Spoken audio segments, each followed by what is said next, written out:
mokili. Papa Kisolokele abotaki bana jomi na mine. Mwana wa liboso Wamba Jean. Balandi ye na Kimbangu Simon. Balandi ye na Nteke Marianne. Balandi ye na Ntoto Dieudonné. Balandi ye na Maman Kitudi Aneli.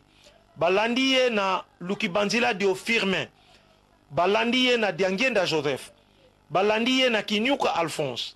Balandi ye na Mama Kiaku Micheline. Balandi ye na Dialungana Salomon. Balandi ye na Kimbangu Simon. Oto methana kobenga mingi Papa King. Balandi ye na Tusimba na Christophe. Balandi ye na Zola Diovanga Michel. E mwana wasuka nde Mama Kaluyitukako Solange. Mwana wa ye wa Yambo kombo na ye zalaki Mama Mbonga Thérèse. Ye asila kotika biso. Balandaki ye na Mama conseillère Nkitudia Suzanne. Oto mesana kobenga Mbuta. Balandi ye na Papa Kimbangu Simon.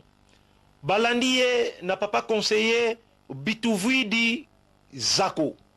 Balandi ye na Papa Mbenza André, conseiller Mbenza André. Balandi ye na conseillère Nsona Marie. Pe mwana wa suka Papa conseiller Diangenda Joseph. Mwana wa Yambo Papa Diangenda Botakande Papa Kaluyoiko Emmanuel.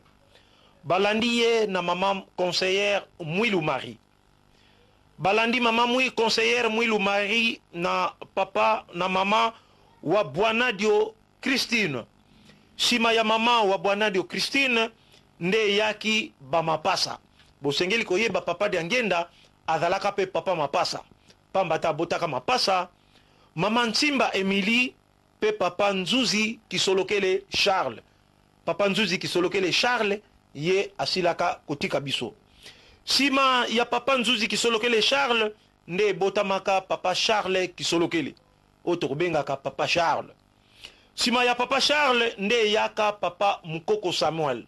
Oto bengaka Papa Sami. Sima ya Papa Sami nde yaki ndeko na biso Wabasolele Armand. Oyo azali mukonzi kuna na symphonie. Oto methana kobenga mingi mingi Papa Armand. E mwana wa suka nde kwetu tukidi Martorel.